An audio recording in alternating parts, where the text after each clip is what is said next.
My father kicked me out of family dinner because I refused to buy my sister a car. I walked into my parents' house, and the first thing that hit me was the smell of barbecued ribs, baked mac and cheese, and a faint but unmistakable scent of Dad's fancy cologne, the same one he's worn since the 90s. Mom always went all out for family dinners, and tonight was no exception. The dining table was loaded with classic American comfort food, cornbread, mashed potatoes, grilled steaks, and enough beer and whiskey to keep Dad in what he called his Sunday best mood.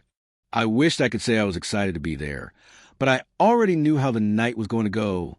It always did. My younger sister, Lauren, was a golden child, the one who could do no wrong, while I was the independent one, which was just a nice way of saying I didn't get handouts. I grabbed a plate and was about to dive into the mac and cheese when Dad, already 2 drinks in, cleared his throat. Lauren's been doing great in college, he announced like he was giving a TED Talk, top of her class. Professors say she's got a bright future ahead. I took a sip of my beer and nodded, keeping my mouth shut. No need to poke the bear. Mom beamed. She's been working so hard, Frank. She deserves all the success. Good for her, honestly. But I already knew where this was going. It was the way they acted like Lauren was a second coming while I was just some extra piece of furniture that got under my skin. I bet it's tough balancing school and work, huh, sweetheart?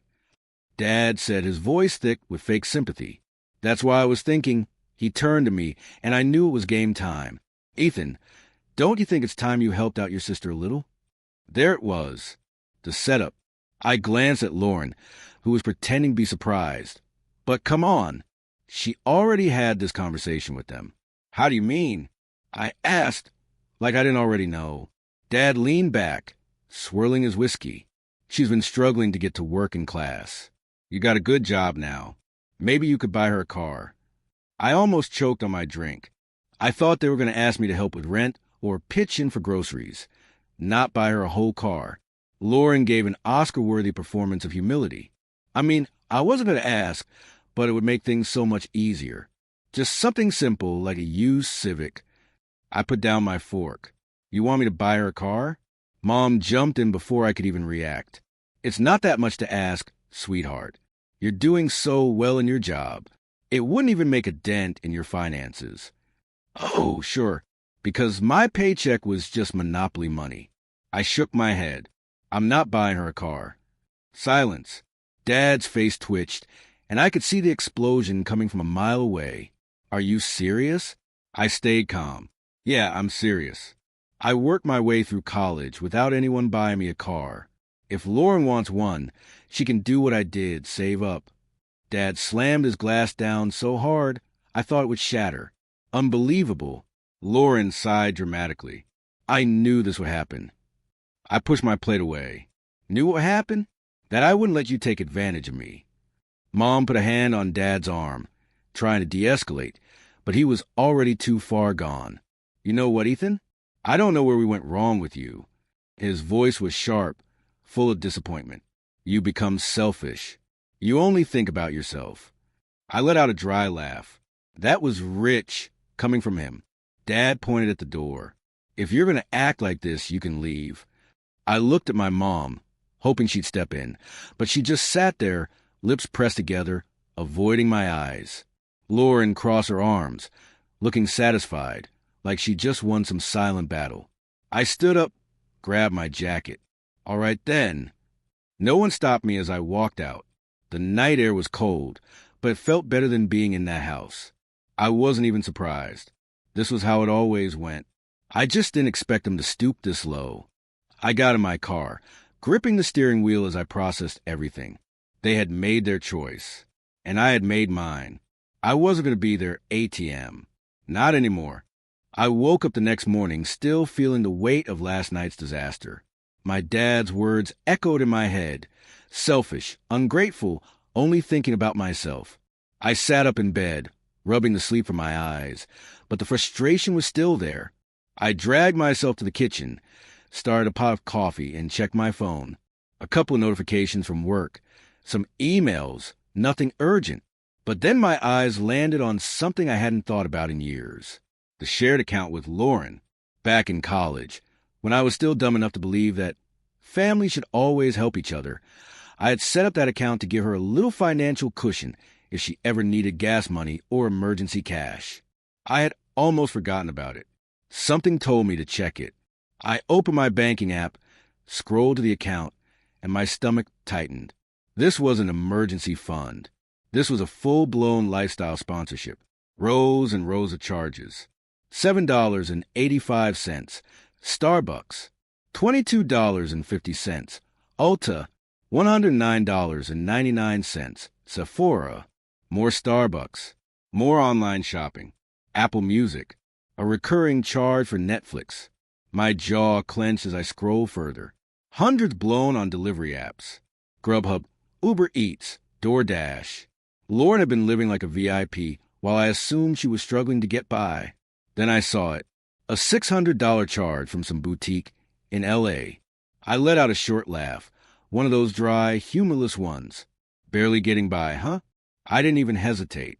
I went straight to the settings, removed my name from the account, and transferred every last cent into my personal savings. A few seconds later, my phone started buzzing. Lauren. I stared at the screen, debating. Decline the first call. Buzz. Decline the second. Buzz. Third time's a charm. I sighed and finally answered. What the hell, Ethan? Her voice was high-pitched, somewhere between outrage and panic. I just tried to buy something, and the car got declined. I poured myself a cup of coffee, keeping my voice even. Yeah, I closed the account. Silence. Then she practically screeched, You can't do that. Oh, I can. And I did. I could hear the dramatic inhale, the kind of huff people do when they're used to getting their way and suddenly don't. You didn't even tell me. I have bills. Ethan, what am I supposed to do? Get a job that covers your lifestyle. I said flatly, You're joking. Dead serious. She let out a noise that was half laugh, half disbelief. Oh my God, you're actually insane. I took a sip of my coffee. Lauren, I've been paying for your nonsense for years. Starbucks, makeup, Netflix. I don't owe you any of that. Her voice went from pissed to pleading. It's not like that. This month has been hard, and I cut her off. Lauren, I went through years of hard months, and you know how I dealt with it? I budgeted. Silence. Then she sighed. Mom and Dad are going to lose it. That made me pause for half a second, but then I shook it off. Yeah, let them. Maybe they can buy you that car they wanted me to get. Another sharp inhale, then the call disconnected. I sat back in my chair, gripping my coffee mug. The adrenaline was wearing off, but the frustration was still there. I wasn't the bad guy. I wasn't the selfish one. If they want to call me that, fine. I was done being their personal bank. Not anymore. The knock on my door came earlier than expected. I had just finished my second cup of coffee, still in sweatpants, scrolling through my phone, trying to shake off the leftover irritation from yesterday. The moment I heard the knock, I already knew who it was. I took a slow breath before opening the door, and there he was, Frank, my father, dressed in his usual weekend outfit, jeans, a flannel, and that belt he always tightened just a little too much, like it was part of his intimidation tactics. He didn't waste time. We need to talk. Of course we did. I stepped aside and let him in, mostly because I didn't feel like having my neighbors witness the family soap opera that was about to unfold. He walked straight to my kitchen like he owned the place, grabbed a coffee pot, poured himself a cup without asking, and sat down at the table like this was just another Sunday morning chat. I stayed standing. Lauren told me what you did. I leaned against the counter, arms crossed, waiting for the speech. I knew exactly how this was going to go. First, the disappointment. Then the guilt trip. And if that didn't work, the threats. You really think this is how you treat family? Cutting off your own sister? You know she's struggling. Struggling? I had the receipts to prove otherwise. Literally. I stayed silent, just watching him. He hated that. He wanted me to snap, to get defensive, to play into his game. I don't know where we went wrong with you. There it was. She's a college student, Ethan. She's supposed to be focusing on her education, not worrying about money. I sighed, rubbing my temple. Then why did she spend $600 at a boutique in LA? Or hundreds on Starbucks? Or Uber Eats? Or... His expression shifted, but just for a second. Then he leaned forward, his voice dropping into that condescending, fatherly tone. This isn't about her spending. This is about you, acting like you're too good to help your family. And there it was, the guilt trip. You got a good job, Ethan. You live comfortably. And yet, you can't even spare a little to make sure your sister has a roof over her head? I raised an eyebrow. Pretty sure she already has a roof over her head. Unless you're saying she's blowing her rent money too. He exhaled sharply through his nose, gripping his coffee mug. You're not getting it. Family looks out for each other. We don't abandon each other over a few bucks. Few bucks? I nearly laughed. So here's what's going to happen, he continued, sitting back like this was some kind of business negotiation. You're going to transfer the money back, or at least cover her rent for next month. That's all I'm asking. Asking? Right. I tapped my fingers against the counter, pretending to think about it. Didn't you say you'd cover her expenses if she needed help? Something about family looking out for each other. His jaw tightened. That was before I knew you'd turn your back on us. I let out a short, humorless chuckle. So when you offer help, it's family loyalty. But when I don't, I'm the selfish one. The muscle in his jaw twitched. He set his coffee down with just a little too much force. You're making a mistake, Ethan. I shrugged. Maybe, but at least it's my mistake to make. He stood, adjusting his belt like he always did when he was holding back anger. You think you're so independent now, but life is a funny way of humbling people. One day you're going to need us. And when that day comes, don't expect us to be there. I watched as he made his way to the door. He stopped for a second, hand on the knob, then turned back, his face unreadable. I'll fix this myself. I exhaled slowly, running a hand through my hair as the door slammed shut. Yeah, this wasn't over. I poured myself another cup of coffee, staring at the empty spot where he had sat. If he thought he could guilt me into rolling over, he was in for a surprise. A few days later, I was scrolling through Craigslist, half distracted while finishing my morning coffee. I wasn't looking for anything in particular, just killing time before getting ready for work, when something made me do a double take. A familiar-looking car. My car. I blinked, thinking I had to be mistaken. But no, there it was, right on the screen. My old '08 Mustang, the one I had worked my butt off to buy as a teenager, listed under some generic post titled, Great First Car, Well Maintained. I clicked the listing, my heart pounding. The pictures confirmed it. The slight dent near the rear bumper. The custom leather seat covers I had put in myself. That was my damn car. And the seller? Frank, my father. My jaw clenched so hard my teeth ached. He didn't even have the decency to mention it to me. Just decided that since I wasn't bowing to his demands, he'd start selling off my stuff. I grabbed my keys and was out the door in under 5 minutes. The drive to my parents' house felt longer than usual. Maybe because I was running through every possible way this confrontation could go. But I already knew how it would end. I wasn't leaving without my car. I pulled up the driveway, spotting it instantly. There she was, parked out front like a prop in someone else's garage sale. The sight of it made something tighten in my chest. I didn't even bother knocking. I walked straight into the house, where my dad was sitting in the living room, TV remote in hand like he didn't have a care in the world. Nice listing on Craigslist. I said, my voice even controlled. He barely looked up. You weren't using it. Figured someone else could. I let out a short laugh, more out of disbelief than humor. You figured? Without asking me? That car is mine, Dad. I paid for it. He set the remote down, finally giving me his full attention. It's been sitting in the driveway for months, Ethan. You clearly don't need it. I stared at him, half expecting some sign of guilt. There was none, just that same old, I know best look he had mastered over the years. Yeah? Well, I need it now. I grabbed the spare keys from the hook by the door, the same place they'd always been. Before he could say another word, I was out the door and behind the wheel. The engine roared to life, just like it always did. I couldn't help but smile, even through my frustration. I didn't waste time. I reversed out of the driveway and took off down the street before my dad even made it out the front door. It wasn't until I hit the main road that my phone started buzzing. Dad.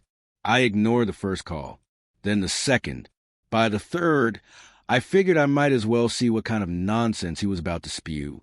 I answered, "You stole that car." I almost laughed. Stole? I took back my own property. That car was in my driveway, under my roof. That makes it mine. That's not how ownership works, Dad. His voice was rising, that deep, authoritative tone he always used when he thought he could bulldoze me into submission. You can't just take it, Ethan. I was selling it. I already had people interested. I sighed, shaking my head. Yeah, well, now they'll have to be interested in something else. There was a long pause. Then, in a lower, more threatening voice, he said, "This isn't over." I hung up. Of course it wasn't over. I took the next turn toward my apartment, my fingers tightening around the wheel. The Mustang was mine again, but something told me that this was just the beginning of whatever game my father thought he was playing. I pulled into my complex's parking lot and just sat there for a moment, letting my hands rest on the wheel. The familiar scent of old leather and faint traces of the air freshener I used to keep in here filled my nose. This wasn't just a car. This was years of my life. Long shifts at a crappy job, late nights fixing it up, saving every dollar to afford it. And my dad thought he could just list it online like some junk he didn't need anymore. I laughed under my breath, but it wasn't a happy one. If he wanted a fight, he was about to get one. A couple of days passed, and I was finally starting to cool down from the whole stolen Mustang fiasco. I told myself I'd let it go, move on, no more family drama, no more ridiculous stunts. Then I walked into my apartment and felt my stomach drop. The place wasn't trashed. No broken windows, no kicked-in door. But the second I stepped inside, I knew something was wrong. My gaming console, gone. My laptop, gone. My watches, including the one my grandfather had given me, gone. I stood in the middle of my living room, trying to make sense of it. Nothing else had been touched. My TV was still on the stand. The cheap jewelry I never wore was right where I left it. The kitchen was untouched. This wasn't some random break-in. This was personal. I checked the lock. No signs of forced entry. The door had been opened with a key. My fingers tightened around my phone as I scrolled to the one number I really didn't want to call. Frank. I hit dial. He picked up after the second ring, his voice cool, like he'd been expecting my call. Finally noticed, huh? I felt my pulse spike. I clenched my jaw so hard it hurt. "Where's my stuff?" He let out a short, humorless chuckle. I sold it. I nearly dropped the phone. "You did what?" "You don't want to help family? Fine. Then you don't need all that extra stuff. Someone else can make better use of it." I gripped the back of the couch, trying to ground myself. "You came into my apartment and took my things because I wouldn't pay for Lauren's rent." He didn't even flinch. "It wasn't taking, Ethan. You're my son. Everything you have. We help you get one way or another. Don't act like you did it all on your own." My vision blurred with frustration. I forced myself to take a breath, to keep my voice level. "So that's it? You just decide you can take whatever you want." "Not whatever I want," he said, like he was being reasonable. "Just what you don't need. You weren't using half of it anyway." I felt a sharp, bitter laugh rise in my throat. "So you're running a pawn shop now?" He ignored the sarcasm. "You're overreacting. It's just stuff. If you want something back, you can buy it again. Maybe with the money you should have used to help your sister." That was it. That was the final straw. I exhaled slowly, my hand shaking as I forced myself to stay calm. "I'm done." He didn't even hesitate. "Yeah? With what?" "With you? With this. You want to take from me? Fine. But don't expect me to come running when you need something." Silence. Then a scoff. "You'll come back around. You always do." I ended the call. My whole body was tense, my hands gripping the phone so hard I thought it might crack. I wasn't sure what I was going to do next, but one thing was clear. This time, I wasn't going to let it slide. I sat down, staring at the empty spot where my gaming console used to be. My laptop had all my work files. My watches weren't just accessories. They had meaning. And this wasn't just some family issue anymore. This was theft. A real legal crime.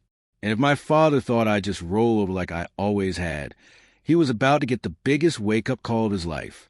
I sat on my couch, staring at the blank space where my gaming console used to be. My laptop was gone. My watches, some of them family heirlooms, vanished. The anger that had been simmering finally boiled over into something clearer. This wasn't just another round of family drama. This was theft, and theft had consequences. I grabbed my phone and did what I should have done the second I saw my stuff was missing. I called a lawyer. After a few minutes of explaining my situation, the guy on the other end let out a low whistle. "Wow, that's a new one," he said, clearly entertained. Most people don't have to deal with their own parents pulling this stunt. I wasn't in the mood for jokes. "Can I do anything about it legally?" He didn't hesitate. "Absolutely. You have texts, a call log, and the fact that there was no forced entry. If your father took your belongings without consent, that's theft.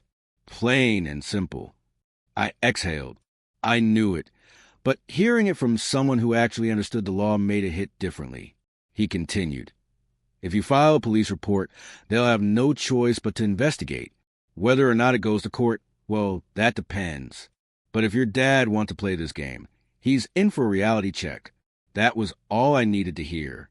I thanked him, hung up, and immediately called the police non-emergency line. The conversation was surprisingly smooth. The officer took down the information and advised me to stop communicating with my father for the time being. That part made me pause. My entire life, I had been taught that family issues stay in the family. No matter how bad things got, you didn't involve outsiders. But this was different. He didn't just take a couple of bucks from my wallet. He had broken into my home and sold my property like it was his to do whatever he wanted with. I got off the phone, the weight in my chest a little lighter. Then I did something I never thought I'd do. I called my father. It rang twice before he picked up. "Ethan." His tone was flat, like he was bracing for a fight. I didn't waste time. I filed a police report. Silence. Then a scoff. "You didn't." "I did." I could almost hear the gears turning in his head. "You're really going to drag our family through this over a couple of gadgets?" I clenched my jaw. Over my property being stolen and sold without my consent? "Yeah, I am." There was a pause, and for the first time in a long time, I thought I heard something new in his voice. Panic. "Listen, son," he said, suddenly switching to that sickly sweet, let's be reasonable voice. "There's no need to get the police involved. Let's talk this out like adults." I leaned back, shaking my head even though he couldn't see me. That option was on the table before he decided to sell my things behind my back. He let out a heavy breath. "Fine. What do you want?" I almost laughed. He didn't even deny it. Didn't try to gaslight me, twist the story, make me feel like I was overreacting. He knew exactly what he had done, and now that there were real consequences, he was scrambling. "I want my money. Every dollar you made from selling my stuff. Now." Another long pause. Then the magic words. "Fine. I'll send it." I checked my phone a few minutes later, and sure enough, a transfer notification popped up. Every cent. I half expected him to try and short me, but I guess the threat of actual legal action was enough to scare him straight. The weight in my chest finally lifted. I had won this round.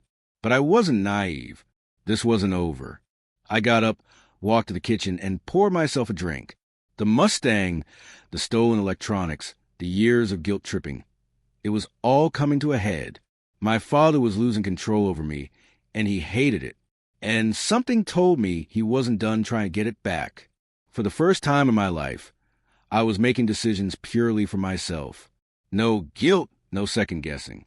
Just me, my own path, and a fresh start somewhere far from the mess I had left behind. A week later, I packed up my apartment, put in my 2 weeks at work, and started looking at places out of state. Texas? Too hot. New York? Too expensive. Eventually, I landed on Colorado, good job market, decent rent, and most importantly, far enough away that no one could just drop by. I didn't tell anyone. No warning, no goodbyes. The only clue they got was when I canceled my lease, shut down my old phone number, and disappeared. For the first time, I felt like I could breathe. Months passed. My new life was quiet, peaceful. I had a new job, a new apartment, and no surprise visits, no passive-aggressive texts, no constant guilt trips about how I wasn't doing enough for the family. Then, out of nowhere, a knock on my door. I hesitated before opening it. No one here knew me well enough to drop by unannounced. My address wasn't listed anywhere obvious. I pulled the door open, and there she was, my mother, looking smaller than I remembered. The confident, always in control woman I grew up with was gone, replaced by someone who looked drained. I didn't invite her in. She took a shaky breath. "Ethan, please. We need to talk." That same old part of me, the part that had spent years trying to please him, to be the good son, wanted to listen. But I had learned my lesson. "How did you find me?" I asked, keeping my voice even. She hesitated, then sighed. "Lauren, she hired someone. A private investigator." I blinked. "She did what?" Mom pressed her lips together. She was desperate. "She's pregnant, Ethan. And your father, he lost everything. The business, the house. It's all gone." I didn't react. I just stood there, processing. She must have mistaken my silence for hesitation, because she reached out, gripping my arm. "We need you, Ethan. Please come home." I stepped back, out of reach. "You mean you need my money?" Her face crumpled. "It's not like that." But we both knew it was. I exhaled slowly, shaking my head. I spent years being the family's financial safety net. Years bending over backward to be what you all needed me to be. And when I finally stood up for myself, you stood by and let Dad sell my things. She flinched. "That was your father, not me." I met her eyes. "And you let it happen." Silence stretched between us, thick and heavy. Finally, she sighed, rubbing her temple like she was the one exhausted by all of this. "I know we made mistakes," she admitted. "But Lauren," she's scared. "She's about to be a mother, and she has no one. Your father, he's not the same man anymore. He's broken." I didn't doubt that.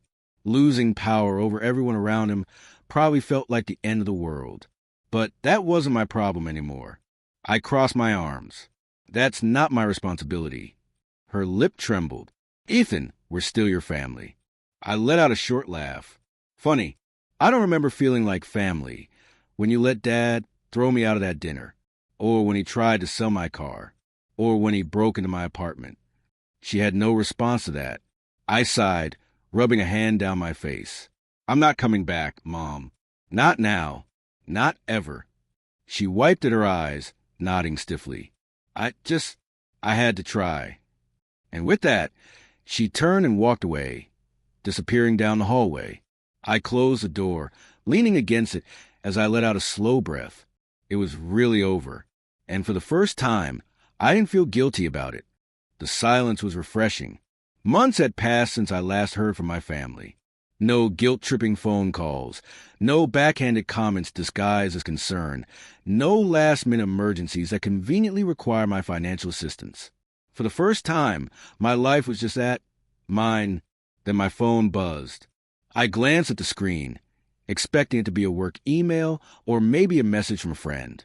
Instead, it was Lauren. "Ethan, I really need to talk. Please, it's important." I locked my phone and tossed it onto the counter. A year ago, I would have dropped everything, called her back instantly, let her tell me how hard things were and how, just this one time, she needed help. And then, just like always, I'd have been the one to fix everything while she reaped the benefits. But that was then. I had learned my lesson. The messages kept coming over the next few days, each more desperate than the last. "I don't have anywhere else to turn. You're my big brother. Doesn't that mean anything to you? I don't know what I'm going to do." I knew what she was trying to do, pull at the same strings she always had. The problem was those strings had been cut. And yet, Some part of me hesitated, because as much as I had worked to break free, there was still a small part of me that wanted to believe she had changed, that this wasn't just another attempt to manipulate me. So I did something I hadn't done in months. I checked her social media, and there it was, between the vague, inspirational quotes about family being forever and forgiveness setting you free. There were photos of her at restaurants, her buying baby clothes that looked more designer than practical, a brand new stroller that probably cost more than my first car, and in the comments, a conversation where she told one of her friends that her brother was too selfish to help his own family. That was all the confirmation I needed. I blocked her number. I could already imagine how the story would be told at family gatherings, if there even were any left. Ethan abandoned his pregnant sister. Ethan turned his back on his family. Ethan only cares about himself. But none of them had been there the nights I had laid awake wondering if I'd ever be more than just a family ATM. None of them had watched me struggle while pretending I was doing fine, because asking for help would only lead to lectures about how they had it harder. None of them had cared about me beyond what I could provide. And now, for the first time in my life, I was truly free. 6 months passed. I built a life in Colorado that had nothing to do with them. I had new friends who knew me for me, not for what I could do for them. I spent weekends hiking, visiting new places, actually living my life instead of waiting for the next disaster to clean up. I picked up new hobbies. Cooking, which I had never really had time for before. I discovered that I actually enjoyed it, not just microwaving something fast between long shifts, but real cooking. I found a great little farmer's market down the road, and Sunday mornings became my time to pick up fresh ingredients, chat with vendors, try new things. It was the kind of small pleasure I had never given myself permission to enjoy before. I started going to the gym again, not to impress anyone, but because it felt good to take care of myself. I wasn't constantly drained by someone else's problems, so I actually had energy to invest in my own health. Even dating felt different. Before, I had been so preoccupied with family drama that I never had the mental space to connect with anyone. Now I was finally in a place where I could focus on myself. And to my surprise, people actually liked me for who I was, not what I could provide. For the first time, I wasn't someone's backup plan. I wasn't someone's safety net. I was just me, and it felt incredible. I'd be lying if I said I never thought about them. Every now and then, something would remind me of home, a song, a smell, a stupid joke only my dad would have laughed at. And for a moment, I'd wonder if I had made the right choice. Then I'd remember what it felt like to be free. And I'd realize I had.